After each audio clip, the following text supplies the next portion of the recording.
네, 자, 우리 옆에 분들과 반갑게 인사하겠습니다. 잘 오셨습니다. 다시 한번 인사하겠습니다. 잘 오셨습니다. 네, 잘 오셨습니다.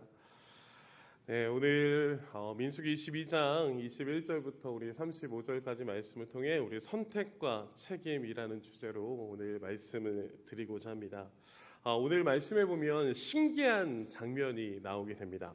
성경을 보면 성경에서 짐승이 말을 하는 경우는 딱 2번 나옵니다.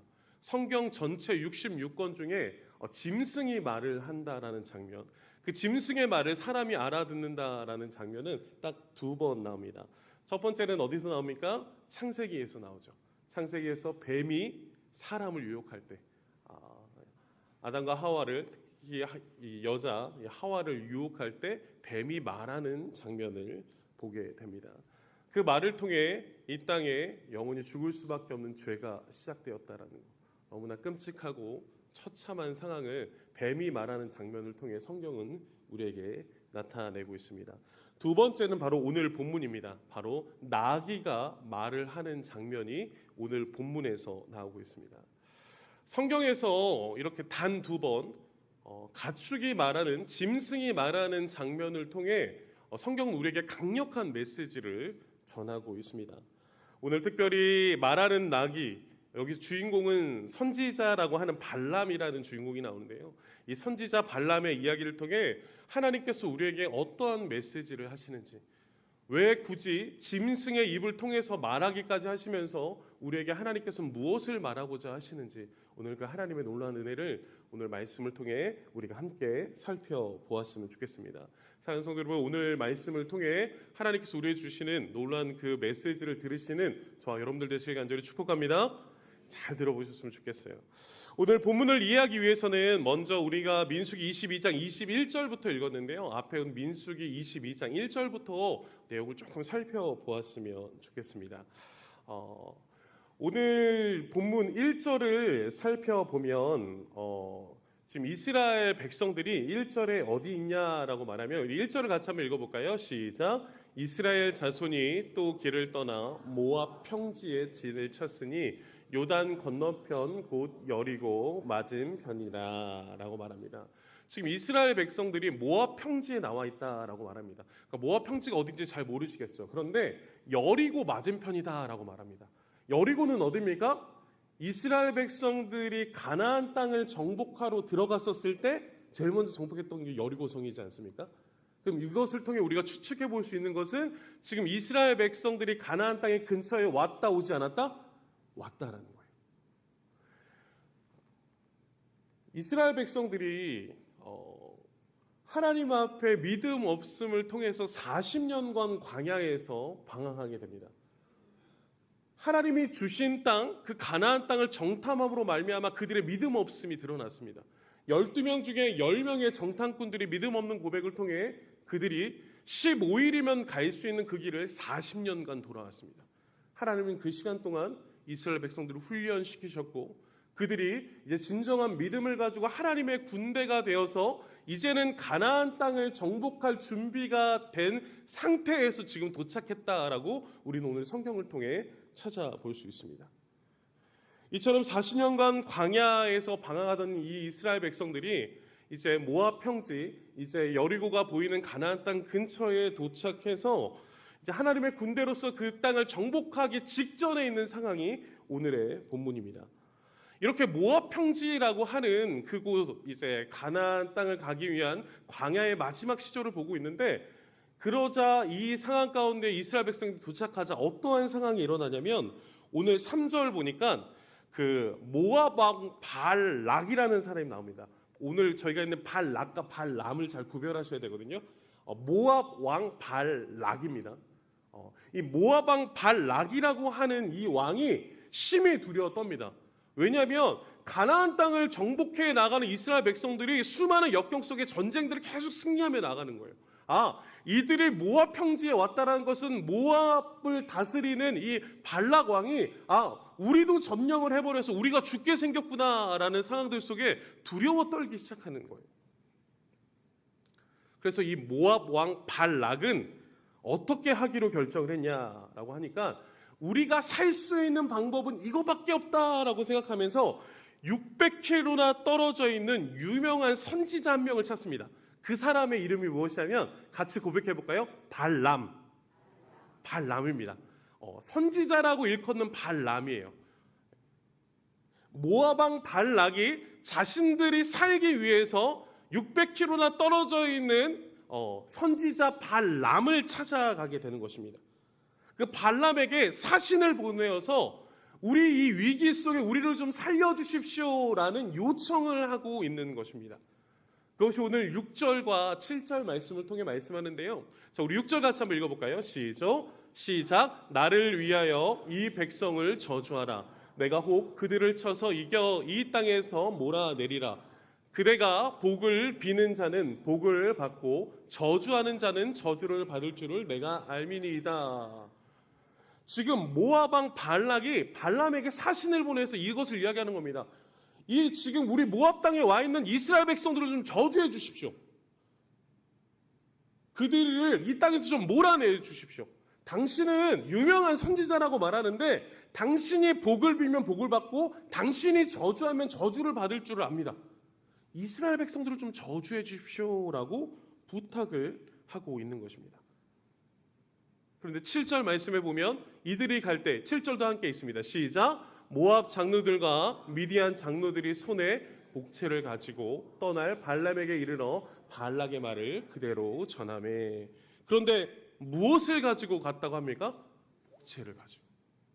많은 금은보화를 가지고 나 좀 도와주십시오. 우리 모압 땅 좀 도와주십시오라고 발락이 발람에게 지금 사신을 보내어서 부탁하고 있는 것입니다.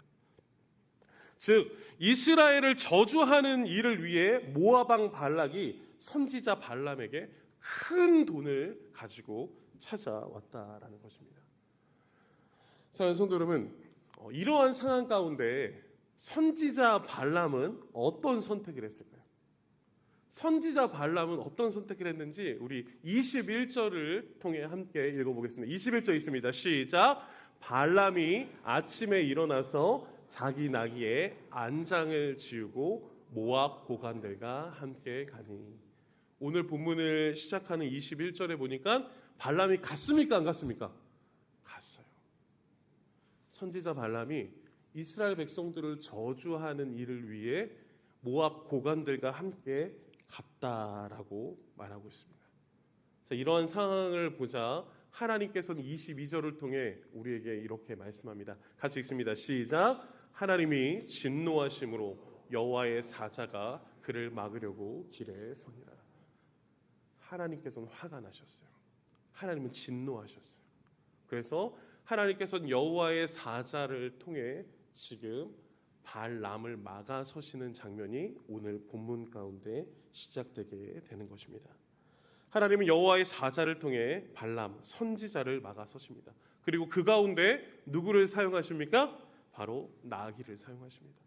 이 상황 가운데 나귀가 말을 하게 되며 이 상황 가운데 하나님께서 원하시고 하나님께서 말씀하고자 하시는 것을 나귀를 통해 말씀하시는 하나님의 놀라운 역사를 볼 수 있습니다. 사랑하는 성도 여러분, 우리는 오늘 말씀을 통해 여호와의 사자와 또 말하는 나귀를 통해 발람을 막아서시는 그 하나님을 통해 우리는 세 가지를 발견해야 됩니다. 왜 하나님께서 발람을 막아서실 수밖에 없는지, 발람을 막아서심을 통해 하나님께서 우리에게 말씀하고자 하시는 것이 무엇인지, 발람에게 하나님께서 전하고자 하시는 뜻이 무엇인지를 우리는 우리 이 세 가지를 통해 함께 살펴보았으면 좋겠습니다. 우리의 삶을 바라보면 때때로 하나님께서 우리를 막아서실 때가 있거든요. 내 뜻과 내 계획대로 되지 않는 수많은 상황들이 펼쳐집니다. 오늘 발람을 막아서시는 하나님처럼 하나님께서 때때로 우리를 막아서시는 하나님의 뜻이 있습니다. 오늘 하나님의 막아서심을 통해 우리에게 주시는 하나님의 은혜를 발견하시는 저와 여러분들 되시길 간절히 축원합니다. 세 가지를 함께 우리가 살펴보았으면 좋겠습니다. 첫 번째인데요. 자, 하나님께서 우리를 막아서시는 이유 첫 번째, 우리 같이 한번 고백해 보겠습니다. 시작. 하나님은 우리의 위선을 막아서십니다. 첫 번째로는 하나님은 우리의 위선을 막아서신다라는 것을 오늘 발람을 막아서시는 하나님을 통해 우리는 살펴볼 수 있습니다. 다시 앞에 본문들을 좀 살펴보고자 합니다. 왜 하나님께서 발람을 막아서시고 하나님께서 화가 나셨는지를 우리는 그 중심을 성경을 통해 함께 살펴봐야 됩니다. 오늘 12절 말씀에 보니까 이 12절 말씀을 통해서 이렇게 말씀하십니다. 우리 12절 같이 한번 읽어볼까요? 함께 있습니다. 시작. 하나님이 발람에게 이르시되 너는 그들과 함께 가지도 말고 그 백성을 저주하지도 말라. 그들은 복을 받은 자들이니라. 하나님께서 이러한 상황 가운데 펼쳐질 때 모압 왕 발락이 발람에게 찾아와서 사신을 보내서 이스라엘 백성들을 저주해 주십시오라고 부탁했었을 때 하나님께서는 발람에게 분명하게 말씀하십니다. 12절을 통해 뭐라고 말합니까? 너는 그들과 함께 가지 말아라. 그리고 그들을 저주하지 말아라. 그 이유가 무엇입니까? 오늘 12절 이 마지막 부분이 중요하거든요. 저를 같이 따라서 한번 고백해 보겠습니다. 그들은 복을 받은 자들이니라. 왜 하나님께서 가지 말라는 거예요? 왜 하나님께서 그 이스라엘 백성들을 저주하지 말라는 거예요? 이스라엘 백성들은 어떤 백성이기 때문에? 복을 받은 자들이기 때문에. 이것을 꼭 기억하셔야 됩니다. 복을 받은 자들이기 때문에 너는 가서는 안 된다. 너는 가지 말아라. 저주하지도 말아라. 이것이 나의 뜻이다 라고 하나님께서는 꽉 못을 박습니다. 그러자 13절을 통해 발람이 그 사신들에게 이렇게 이야기합니다. 발람의 고백을 볼까요? 같이 한번 읽어볼까요? 시작. 너희는 너희 땅으로 돌아가라. 여호와께서 내가 너희와 함께 가기를 허락하지 아니하시느니라. 자, 발람이 거절합니까? 거절하지 않습니까? 분명하게 거절합니다. 하나님의 뜻을 들었고 하나님의 계획을 알았기 때문에 나는 가지 않겠습니다 라고 발람이 이야기합니다. 그런데 상황이 또 어떻게 치닫냐면 15절 봅니다.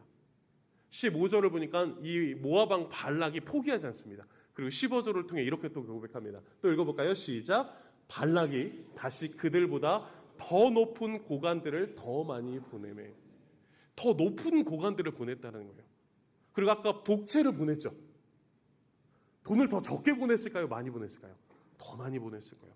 더 높은 고관들과 더 많은 복채를 가지고 발락이 발람에게 찾아가서 제발 좀 이스라엘 백성들을 저주해 주십시오라고 부탁했을 겁니다.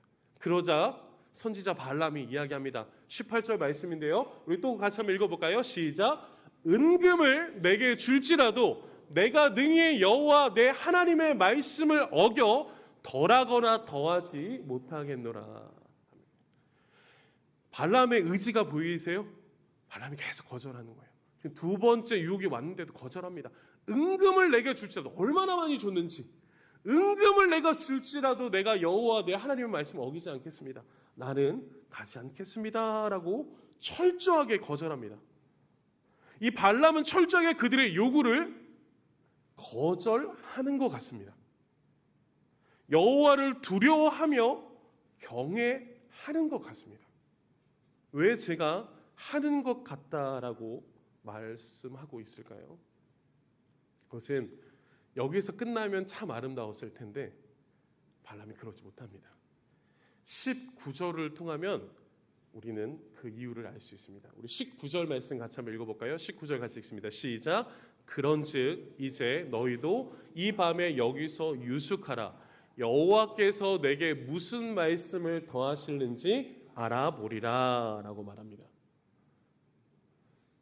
거절 다 했습니다. 나는 가지 않겠다라고 말합니다. 그런데 발람이 그 사신들에게 뭐라고 말하냐면 그런데 여기서 조금 밤이 늦었으니까 자고 가요. 조금 기다려봐요. 내가 하나님의 음성을 조금 더 들어볼게요. 여호와 하나님께서 내게 무슨 말씀을 하실지 잘 모르니까 내가 조금만 더 들어볼게요. 여러분 이 19절 말씀이 어떻게 들리십니까? 지금 발람이 신앙적으로 완벽해 보이십니까? 발람이 하나님의 뜻 앞에서 모든 유혹들을 끊어내고 있는 모습 같습니까? 아니요. 지금 발람에게는 무엇이 있습니까? 같이 고백해 볼까요? 미련이 있어요. 한 나라의 높은 고위 관직들이 나를 찾아왔고 수많은 은금으로 나를 유혹하고 있는 그 모습 앞에 믿음으로 끊어내는 것 같지만 그것을 하나님의 말씀 앞에서 뿌리치는 것 같지만 미련이 있습니다. 그 미련 앞에서 잠깐만 기다려봐요. 조금 자고 가요. 내일 가도 늦지 않잖아요. 이러한 자세와 형태를 고백하고 있는 것입니다. 이미 하나님은 벌써 말씀하셨습니다. 따라가지 말아라. 그들을 저주하지 말아라. 그들은 복을 받은 자들이기 때문에 너는 절대 그 일을 행해서는 안 된다라고 하나님께서 말씀하셨습니다. 그러나 큰 물질 앞에 발람은 미련이 생기기 시작했습니다. 이런 상황 가운데 20절 말씀에 하나님께서 발람에게 이렇게 말씀합니다. 자, 20절 말씀 같이 읽겠습니다. 시작. 밤에 하나님이 발람에게 임하여 이르시되 그 사람들이 너를 부르러 왔거든 일어나 함께 가라. 그러나 내가 내게 이르는 말만 준행할지니라. 아멘. 우리는 20절을 오해하면 안 됩니다. 아, 하나님께서 이랬다 저랬다 하시는 분이구나 라고 생각할 수 있습니다. 가지 말라라고 12절에서 말씀하셨잖아요. 절대 따라가지 말라라고 말씀하셨잖아요. 그런데 20절 말씀에 발람에게 따라가라, 일어나 함께 가라라고 말합니다. 여러분, 하나님의 마음이 어떤 마음일까요? 하나님은 발람의 마음을 알았어요. 그 마음이 요동하고 있다는 걸 알았어요. 그래서 하나님께서 어떤 결정을 하시냐면 함께 가라. 대신 하나님의 목적은 분명했습니다. 자, 밑에 마지막 빨간 글씨를 다시 한번 읽어볼까요? 시작. 내가 내게 이르는 말만 준행할지니라.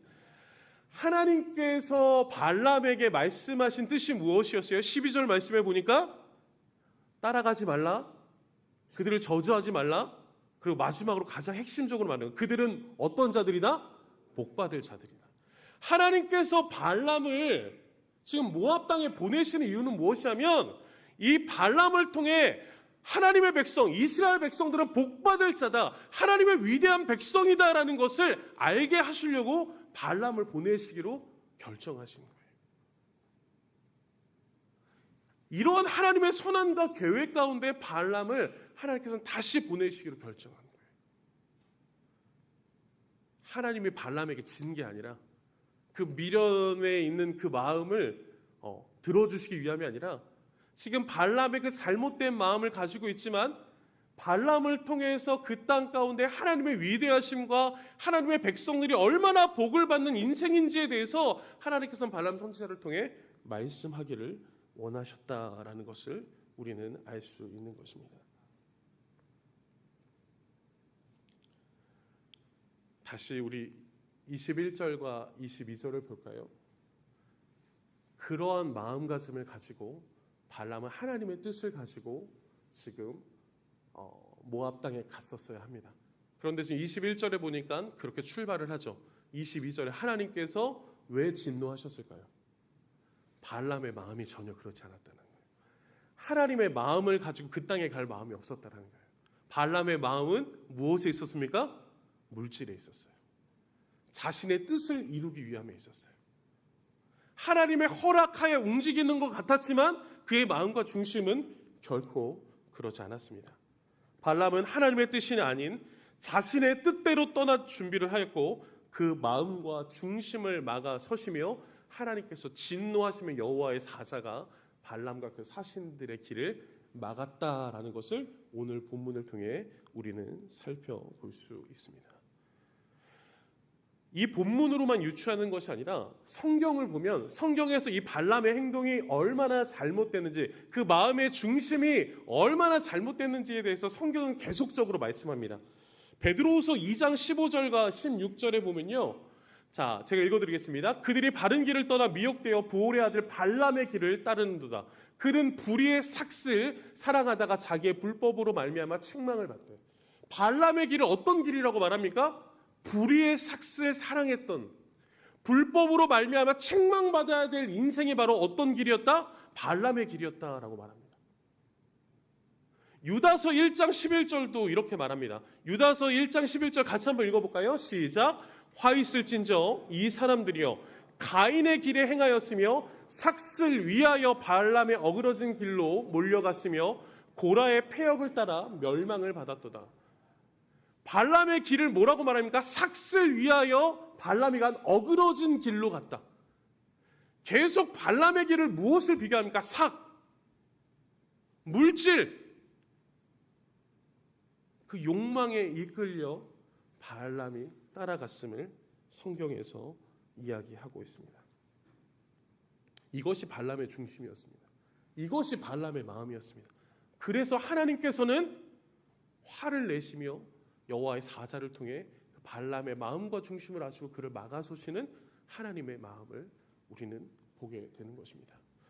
디모데전서 6장 10절은 우리에게 이렇게 말씀하죠. 우리 같이 함께 읽어볼까요? 시작. 돈을 사랑함이 일만하게 뿌리가 되나니 이것을 탐내는 자들은 미혹을 받아 믿음에서 떠나 많은 근심으로써 자기를 찔렀도다. 아멘. 돈이 나쁘다라는 것을 말하는 것이 아닙니다. 하나님보다 돈을 더 사랑했었을 때 이것이 악의 뿌리가 되어서 이것을 탐내는 자들은 믿음에 떠나 근심으로 자기를 찌르는 삶을 살게 된다라는 것을 오늘 디모데전서 6장 10절은 말합니다. 그것이 오늘 발람의 인생이었습니다. 그래서 오늘 우리가 발람이라는 선지자를 보면 이 발람이 굉장히 신앙적인 것 같습니다. 그러나 성경은 발람은 신앙적인 좋은 선지자라고 말하지 않습니다. 발람이라는 인물을 오늘 성경에서 설명할 때 돈을 위해 예언하는 점술가요 거짓 선지자였다라는 것을 성경에서는 우리에게 밝히고 있습니다. 발람은 때때로 신앙적인 것 같아 보이지만 하나님을 믿는 척하는 위선적인 신앙을 가지고 있는 한 사람, 그 사람이 바로 오늘 본문에 나오는 발람의 인생입니다. 마태복음 23장 13절인데요. 제가 읽어드릴게요. 화 있을진저 외식하는 서기관들과 바리새인들이여 라고 말합니다. 여기서 말하는 외식하다라는 단어, 이것이 바로 위선자라는 겁니다. 예수님께서 바리새인들과 서기관들에게 위선자라고 말했죠. 겉과 속이 다른 자라고 그랬죠. 믿는 척하지만 믿지 않는 그들의 모습, 겉으로는 율법적이고 하나님의 백성으로 살아가는 것 같지만 그의 마음과 중심은 전혀 그렇지 못한 그 모습을 예수님께서 지적하듯이 오늘 성경은 이 발람의 마음과 중심을 지적하고 있는 것입니다. 사랑하는 성도 여러분, 우리는 우리의 삶의 모든 영역에서 어떠한 모습 가운데 어떠한 선택을 하고 살아가고 계십니까? 우리는 당연히 예수 그리스도 안에 사는 사람, 크리스천이라고 하는 믿음 안에서 하나님의 것, 하나님의 뜻을 선택한다라고 말하고 있습니다. 그리고 그것을 위해 살아가는 자다라고 우리는 외칩니다. 그러나 우리는 오늘 이 말씀 앞에 우리의 삶을 돌아보셨으면 좋겠습니다. 디모데후서 3장 5절에 경건의 모양은 있으나 경건의 능력은 부인한다라는 말씀처럼 내가 믿음 안에서 경건한 모습으로 살아간다고 말하고 있지만 나의 마음과 중심이 정말 하나님 앞에서 그러한 인생을 살아가고 있는지 우리는 오늘 본문 앞에 우리를 살펴보셔야 합니다. 사무엘상 16장 7절 말씀은 우리에게 이렇게 말씀합니다. 우리 같이 한번 고백해 볼까요? 시작. 여호와께서 사무엘에게 이르시되 그의 용모와 키를 보지 말라. 내가 이미 그를 버렸노라. 내가 보는 것은 사람과 같지 아니하니 사람은 외모를 보거니와 나 여호와는 중심을 보느니라 하시더라. 아멘. 사랑하는 성도 여러분, 하나님은 우리의 무엇을 보십니까? 함께 선포합시다. 중심. 하나님 중심을 보신다라는 거예요. 오늘 하나님께서는 발람의 중심을 보셨습니다. 바리새인들과 서기관들의 중심을 보셨습니다. 오늘 저와 여러분들의 중심을 보시는 하나님이심을 믿는 저와 여러분들 되시길 간절히 축원합니다. 하나님의 어떠한 마음을 가지고 계십니까? 어떠한 중심을 가지고 계십니까? 저는 오늘 이 말씀을 첫 번째를 정리하며 그리스도인의 위선이라는 것을 한번 생각해 봤습니다. 그리스도인으로서 우리에게 있는 위선은 무엇인가? 그리스도인의 위선은 하나님을 믿지 않으면서 믿는 척하며 속이는 것, 이것이 그리스도인의 위선입니다. 오늘 성경에 나타나는 것이 오늘 이런 위선자의 삶을 나타내는 겁니다. 그런데 우리에게 이런 위선도 있더라고요. 다른 위선은 바로 무엇이냐면 하나님을 믿으면서 다른 사람에게는 믿지 않는 척하는 것, 이것도 위선이더라고요. 무슨 뜻입니까? 하나님을 믿으면서 내가 하나님의 백성으로서 산다라고 고백하고 교회에서 열심히 살아갑니다. 그러나 가정과 직장과 사회에서는 하나님을 믿는 것을 숨기며 살아갑니다. 세상에서 해가 될까봐, 세상에서 공격을 받을까봐, 세상에서 손해를 볼까봐 내가 믿음이 있음을 숨기며 살아갑니다. 여러분, 이것도 위선입니다.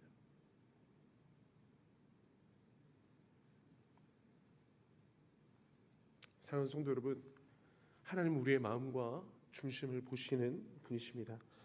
하나님의 시선 앞에 우리의 삶이 믿음의 삶을 살아내시는 저 여러분들 되시길 간절히 축원합니다. 우리의 중심을 하나님께로 두시고 하나님께서는 우리를 통해 하나님의 나라를 세워가길 원하시는데 우리의 마음과 중심이 하나님 앞에 있지 않다라면 하나님은 우리를 때때로 막아 서시는 분이시다라는 것을 우리는 알 수 있습니다.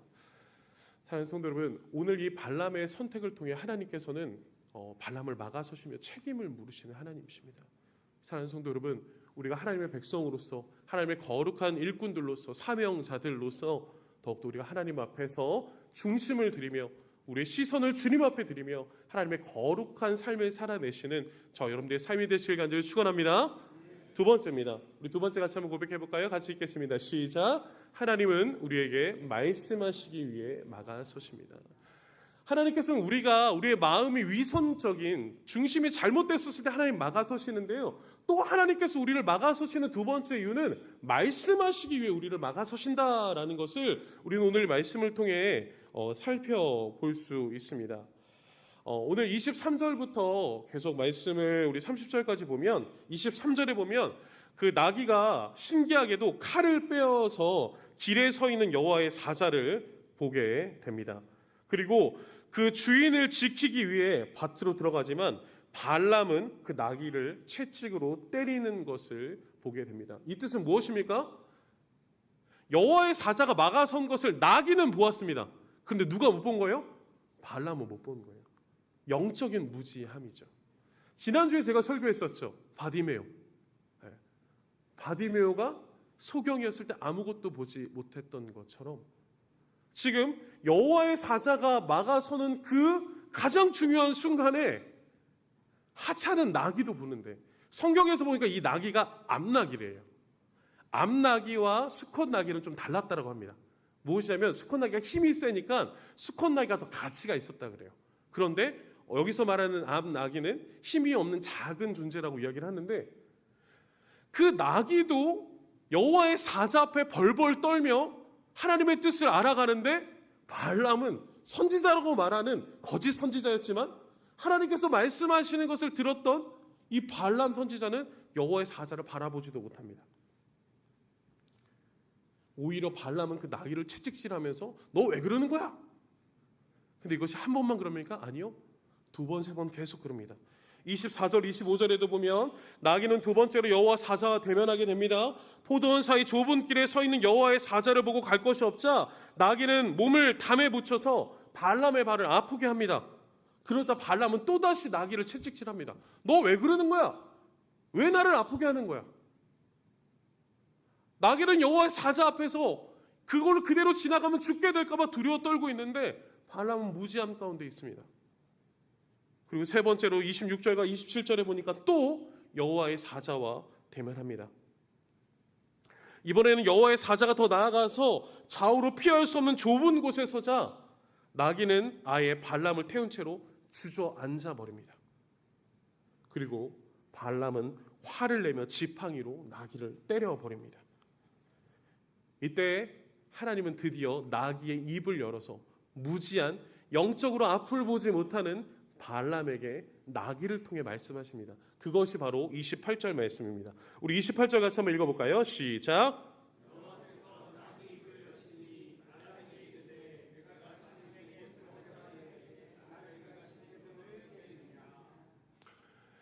나귀도 억울했던 것 같아요. 네. 나귀가 너무 세 번이나 그냥 이유 없이 맞았잖아요. 그러자 하나님께서 나귀의 입을 통해 말씀하시는 겁니다. 발람에게 내가 당신에게 무엇을 잘못했기에 나를 이렇게 세 번이나 때립니까? 나는 억울합니다. 그러자 29절에 발람이 나귀에게 이렇게 말합니다. 우리 29절을 같이 한번 읽어볼까요? 시작. 발람이 나귀에게 말하되 내가 나를 거역하였기 때문이니 내 손에 칼이 있었다면 곧 너를 죽였으리라. 발람이 이제 발람과 나귀가 대화를 하는 장면인 거예요. 대화를 하면서 너가 나를 3번이나 거역하지 않았냐? 나귀로서의 사명을 너희가 감당하지 않지 않았냐? 왜 나를 힘들게 하고 앞으로 가야 되는데, 내가 지금 많은 물질을 얻으러 가야 되는데 너가 왜 자꾸 나의 길을 막냐? 왜 가지 않느냐? 만약에 나에게 칼이 있었더라면 내가 그 자리에서 너를 쳐 죽였을 것이다. 나귀에게 이렇게 말하고 있습니다. 여러분, 지금 발람이 말하는 내 손에 칼이 있었으면 너를 죽였으리라 라고 이 말하는 칼을 보면 어떤 칼이 생각납니까? 23절에 보니까 지금 발람을 누가 막았었어요? 여호와의 사자가 막았었죠. 여호와 하나님이 칼을 들고 지금 발람의 잘못된 그 마음과 중심을 지금 혼내시기 위해서, 그것을 결단시키기 위해서 칼을 들고 있는 장면과 비유가 되지 않습니까? 그 무지함 통해 하나님께서 발람을 심판하신 그 장면 앞에 나귀보다 못한 인생을 살아가고 있는 발람의 처참한 모습을 우리는 보고 있는 것입니다. 발람이 나귀를 바라보며 3번이나 화가 나 때리면서 칼이 있었으면 죽였으리라 하는 그 마음이 누구의 마음입니까? 같이 고백해 볼까요? 하나님이 발람을 보면서 그 마음을 가지고 계신 거예요. 여호와의 사자가 칼을 들고 이걸 죽여? 이걸 혼내?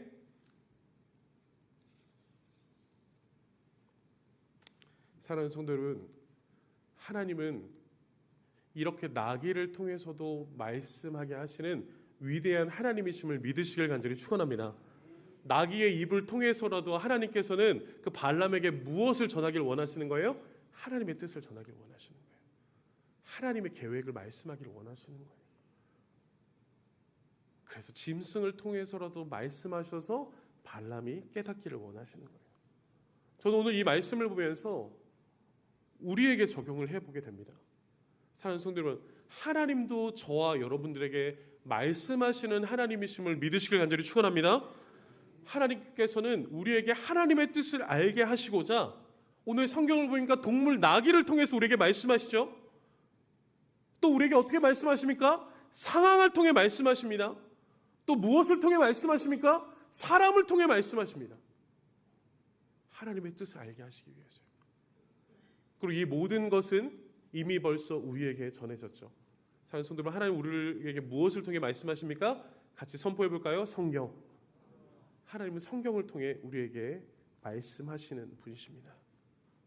이처럼 하나님께서는 잘못된 길을 가고 있는 하나님의 백성들에게 말씀하시기 위해 막아서시는 하나님이심을 믿음의 눈을 들어 바라보시길 간절히 축원합니다. 우리의 인생 가운데, 우리의 삶 가운데 왜 자꾸 막아서시는 거야? 왜 나의 삶 가운데 어려움이 있는 거야? 왜 내 뜻대로 되지 않는 거야? 라고 말할 때 우리는 잠시 잠깐 멈춰서서 하나님의 뜻과 하나님의 말씀 앞에 우리의 인생을 두시는 우리의 삶이 되시길 간절히 축원합니다. 하나님께서 막아서시는 이유가 있습니다. 우리의 삶을 막아서시는 하나님의 뜻과 계획이 있다는 것을 우리는 성경을 통해 보게 되는 것입니다. 사랑하는 성도 여러분, 세상 소리에 귀 기울이지 마시고 하나님의 음성에 귀 기울이시는 저 여러분들 되시길 간절히 축원합니다. 장님과 같이 발람과 같이 영적 무지의 인생을 살지 마시고 하나님의 말씀에 깨어 있어 하나님의 뜻을 알아가시는 저 여러분들의 복된 인생 되시길 간절히 축원합니다. 마지막 3번째입니다. 우리 3번째 같이 한번 고백해 보겠습니다. 시작. 하나님은 우리의 사명을 위해 막아서십니다. 마지막 3번째를 보면 하나님께서는 우리의 사명을 위해 막아서시는 분이시다라는 것을 우리는 알 수 있습니다. 우리 31절 말씀을 같이 한번 읽어볼까요? 31절 같이 읽습니다. 시작. 그때 여호와께서 발람의 눈을 밝히심에 여호와의 사자가 손에 칼을 빼들고 길에 선 것을 그가 보고 머리를 숙이고 엎드리니. 발람이 나귀가 보았던 여호와의 사자를 보게 됩니다. 근데 여기서 핵심은 무엇입니까? 그 눈을 누가 밝히셨다는 거예요? 하나님께서 밝히셨다는 거예요. 하나님께서 눈을 밝히셔서 나귀가 봤던 여호와의 사자를 보게 되고 그리고 발람은 그 자리에서 여호와의 사자 앞에 머리를 숙이고 엎드리게 됩니다. 하나님의 임재 앞에서 자신만만했던 그 선지자 발람은 아무것도 할 수 없었습니다. 여호와 앞에서 사악했던 발람을 막으러 온 사자는 이야기합니다. 나귀가 자신을 피하지 않았더라면 발람을 죽이고 나귀는 살렸을 것이다 라고 말합니다. 나귀가 없었더라면 너는 죽었을 것이다 라고 말하는 것입니다. 이것은 무엇을 이야기합니까? 사랑하는 성도 여러분, 하나님 앞에서의 불순종은 죽음입니다. 성경은 이야기합니다. 하나님 앞에 불순종은 무엇이다? 같이 고백합시다. 죽음입니다. 여호와의 사자가 칼을 들고 발람을 죽였어도 여러 번 죽였었습니다. 그런데 하나님은 발람에게 3번의 기회를 주시죠. 왜 하나님께서는 발람을 살리셨을까요? 발람에게는 무엇이 있었기 때문입니까? 같이 고백해 보겠습니다. 사명. 발람에게는 사명이 있기 때문에 하나님이 살려두신 겁니다. 34절 말씀에 보니까 발람이 여호와의 사자에게 말해서 내가 잘못했습니다. 자기도 죽을 거를 아는 거예요. 하나님, 내가 잘못했습니다. 라고 엎드립니다. 그러자 하나님께서는 35절을 통해 이렇게 이야기합니다. 여호와의 사자를 통해 말씀하시는데요. 우리 같이 한번 읽어볼까요? 시작. 여호와의 사자가 발람에게 이르되 그 사람들과 함께 가라. 내가 내게 이르는 말만 말할지니라. 발람이 발락의 고관들과 함께 가니라. 자, 제가 여기다 마지막으로 써놓은 내가 내게 이르는 말, 그것이 어떤 말이에요? 12절에서 말씀하시는 말씀. 이스라엘 백성들은 어떤 사람들이다? 복받을 사람들이다. 하나님은 위대하시다. 하나님의 백성들 건들지 말아라. 그것을 전하게 하시기 위해서 발람을 막아서셨고 발람을 죽이지 않으셨고 발람을 설득해서 사명을 회복시키셔서 다시 보내시는 하나님의 뜻과 계획을 우리는 보게 되는 것입니다. 하나님은 발람을 통해 12절과 20절과 35절을 통해 내가 내게 이르는 바, 하나님의 백성들은 복의 사람들이다라는 것을 전하게 하기 위해서 하나님께서는 지금까지 발람을 살려두시고 인도하시는 하나님이시다라는 것을 우리는 보게 되는 것입니다. 그래서 죄인이지만 발람을 죽이지 않고 살리시고 회복시키시고 하나님의 뜻을 이루시는 우리 위대한 하나님의 믿음의 눈을 바라보시는 저와 여러분들 되시길 간절히 축원합니다. 발람이 살아있는 이유는 무엇입니까? 같이 고백합시다. 사명 때문에 살려두신 겁니다. 발람의 죄 하나 가지고만 했다면 발람은 여러 번 죽었어야 됩니다. 그러나 발람은 사명 때문에 살려두십니다. 죽을 수밖에 없는 죄인을 하나님의 영광을 위해 살려두시는 것입니다. 사랑하는 성도 여러분, 우리도 마찬가지입니다. 우리도 죽을 수밖에 없는 죄인들인데 우리를 살리시기 위해 우리 하나님 어떻게 하셨습니까? 독생자 아들 예수 그리스도를 희생하면서까지 우리를 살려주셨습니다. 우리의 죄를 용서해 주셨습니다. 왜요? 바로 이것 때문입니다. 고린도전서 10장 31절 말씀을 마지막으로 같이 읽겠습니다. 시작. 그런즉 너희가 먹든지 마시든지 무엇을 위하여 하나님의 영광을 위하여 하라. 너희가 먹든지 마든지 무엇을 하든지 다 하나님의 영광을 위하여 하라. 사랑하는 성도 여러분, 죽을 수밖에 없는 죄인인 우리가 이 땅 가운데서 하나님의 백성으로 살아가고 있는 이유 무엇입니까? 함께 선포합시다. 하나님의 영광. 하나님의 영광임을 믿으시길 간절히 축원합니다. 하나님은 그래서 저와 여러분들을 예수 그리스도의 십자가로 희생하면서까지 살려두신 겁니다. 오늘 발람을 살려두신 이유와 마찬가지입니다. 하나님의 영광을 위해 복받을 자들로 저와 여러분들을 살리시고 하나님의 거룩한 백성으로서 하나님의 귀한 사명자로서 우리를 지키시고 보호하시는 하나님의 은혜 앞에 감사하시는 저와 여러분들 되시길 간절히 축원합니다. 결론입니다. 사랑하는 성도 여러분, 하나님은 우리를 막아서십니다. 나의 뜻과 나의 계획과 내가 바라지 않을지라도 하나님은 우리를 막아서십니다. 우리의 중심이 하나님 앞에 위선으로 가득 찰 때, 우리가 하나님의 뜻대로 살지 않고 방황할 때 우리에게 말씀하시기 위해, 그리고 하나님의 나라를 위해 사명자로 사용하시기 위해 우리를 막아서시는 하나님의 놀라운 주권을 인정하며 살아가시는 저와 여러분들 되시길 간절히 축원합니다. 여러분들 때때로 마음 아프시죠? 내 뜻대로 되지 않고 내 마음대로 되지 않아서 가슴이 아프고 힘들 때가 너무 많으시죠? 근데 여러분, 하나님이 우리를 막아서시는 그때가 하나님의 은혜의 때임을 믿으시길 간절히 축원합니다. 발람이 그냥 갔더라면 죽었습니다. 그러나 나귀를 통해 막아서시고 하나님의 뜻을 깨닫게 하시는 하나님의 계획과 뜻을 우리는 보게 되는 것입니다. 사랑하는 성도 여러분, 내 뜻대로 되지 않을 때, 하나님의 막아서실 때 하나님의 은혜 앞에 우리의 시선을 두시고 하나님의 말씀 앞에 우리의 시선을 두시고 하나님 앞에 기쁨과 감사함을 드리는 우리의 복된 인생들 되시길 간절히 축원합니다. 마지막으로 함께 이 말씀만 드리고자 합니다. 저는 우리의 인생을 막아서는 가장 중요한 때가 1년에 한 번 있다고 봅니다. 그것이 바로 언제냐면, 같이 한번 고백해 볼까요? 성경학교, 수련회. 저는 우리 다음 세대들의 인생에 하나님께서 그들의 인생을 막아서시고 그들의 인생에 하나님의 뜻을 알게 하시는 때, 저는 그때가 바로 여름 사역 이 수련회 때라고 생각합니다. 여러분들의 인생 너무 중요하죠. 여러분들은 그렇게 기도하며 달려오셨죠. 하나님이 막아서실 때 잠잠히 하나님께 시선을 두고 달려오셨죠. 여러분 잘하셨습니다. 근데 여러분, 그 은혜가 저는 우리 다음 세대들까지 이어졌으면 좋겠습니다.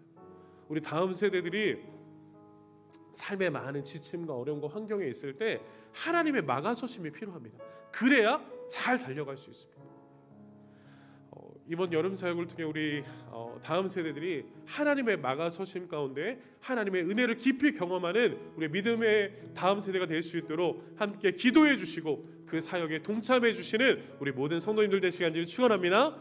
우리 함께 기도하겠습니다. 우리 함께 기도할 때, 아버지 하나님, 오늘도 주님께서 은혜를 더하여 주시고 오늘 이 말씀처럼 하나님의 막아서심 앞에 순종하게 하여 주시고 하나님의 뜻을 이루어가는 우리의 삶이 되게 하여 주십시오. 특별히 우리 다음 세대를 사랑하사 하나님의 막아서심, 이 수련회와 여름 성경학교를 통해 하나님의 뜻을 발견하게 되는 은혜의 삶을 살아내게 해달라고 우리 시간 주여 한번 부르짖고 간절히 기도하며 나가도록 하겠습니다. 함께 기도합니다. 주여.